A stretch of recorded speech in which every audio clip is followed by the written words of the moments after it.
வணக்கம். நம்மள பெரும்பாலான பேர் பல கதைகள் புராணங்கள் எல்லாம் படிச்சிருப்போம். ஆனால் ஒரு சில புராணங்களுடைய மூடி மறைக்கப்பட்ட உண்மையான வரலாறு நமக்கு தெரிஞ்சிருக்காது. குறிப்பாக சொல்லணும்னா ராமாயண கதையை நம்ம எல்லாருக்குமே தெரியும். அதில் ராவணனுடைய கதாபாத்திரத்தை பார்க்கும்போது அவர் ஒரு கொடிய அரக்கன்னும் பெண்கள் மேலே மோகம் கொண்டவர் அப்படிங்கிற மாதிரி தான் எல்லாருக்குமே நினைக்க தோணும். ஆனால் இந்த ராவணனுக்கு ஒரு பெரிய வரலாறே இருக்குது. இந்த ராவணன் யாரு, அவர் மக்களுக்கு எவ்வளவு நன்மைகள்லாம் செய்தாரு அப்படிங்கிற பற்றி தான் இந்த வீடியோவில் தொடர்ந்து பார்க்க போகிறோம். பண்டைய காலத்தில் இலங்கையை ஆண்ட நாகர் இனத்தை சேர்ந்த கைகசிக்கும் ஏகர் இனத்தை சேர்ந்த வஜ்ரவாக்கும் பிறந்தவர் தான் இந்த ராவணன். கும்பகர்ணன், சூர்பனகை, விபீஷணன் இவங்க 3 பேரும் இவரோட கூட பிறந்தவங்க. ராவணன் அவரோட இயற்பெயரான்னு கேட்டால் கிடையாது. அவரோட இயற்பெயர் சிவதாசன், அப்புறம் நிலவழகி பாண்டியன் அப்படின்னும் சொல்லுவாங்க. இவருடைய எதிரிகள் தான் இவருக்கு ராவணன் அப்படிங்கிற பெயரையே வச்சதாகவும் சொல்கிறாங்க.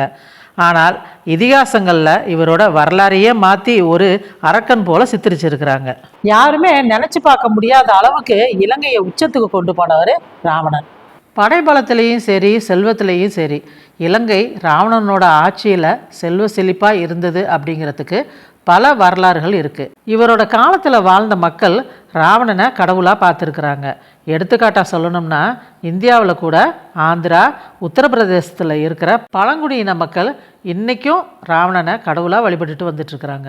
சிவபக்தியில் ராவணனை மிஞ்ச யாருமே இல்லைன்னு சொல்லலாம். ராவணன் இலங்கையை ஆட்சி செஞ்ச காலத்தில் சிவனுக்காக 6 கோயில்கள் கட்டப்பட்டதாக வரலாறுகளில் குறிப்பிடப்பட்டிருக்கு.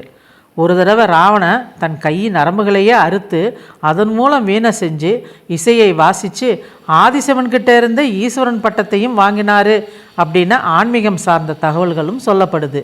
எல்லாருமே சொல்லுவாங்க ராவணனுக்கு 10 தலை இருக்குது அப்படின்னு. அதாவது கலைகள் 10ல் சிறந்தவன் ராவணன் அப்படிங்கிறது தான் வரலாறு சார்ந்த உண்மை. கலைகள் 10ஐயும் தன்னகத்தே கொண்ட ஒரே தலைவன் ராவணன். மனோதத்துவம், மருத்துவம், மந்திரம், தந்திரம், அரசியல், இசை, வானசாஸ்திரம், இலக்கியம், விஞ்ஞானம், ஜோதிடம் ஆகிய 10 கலைகளையும் தன்னகத்தே கொண்ட ஒரே தலைவன் ராவணன் அப்படிங்கிறது தான் உண்மை. இந்த கலைகளிலேயே இசைக்கலையில் அதிக ஞானமும் ஆர்வமும் கொண்டவர் ராவணன். இசைக்கென்றே தனக்கென ஒரு யாழ் இசை கருவியையும் உருவாக்கி பல சிவ பாடல்களும் பாடியிருக்காரு. மருத்துவம் சார்ந்த நிறைய புத்தகங்களை அவர் எழுதியிருக்கிறாரு.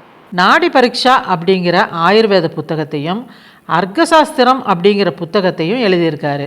குமார தந்திரேயா புத்தகத்தில் பெண்களுக்கு ஏற்படுற உடல் உபாதைகளுக்கான மருத்துவ குறிப்புகளையும் அவர் எழுதியிருக்காரு.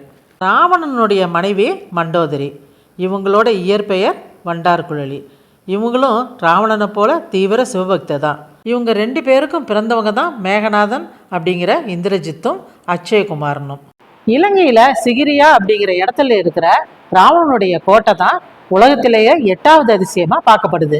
இந்த கோட்டையை ஒரு பெரிய மலையையே உடைச்சி உருவாக்கி இருக்கிறாங்க. இந்த மலையோட உயரம் கிட்டத்தட்ட 660 அடி இருக்கும். இதோட மேல் பாகத்தை அப்படியே ஒரு கோட்டையை போல் வடிவமைச்சிருக்கிறாங்க.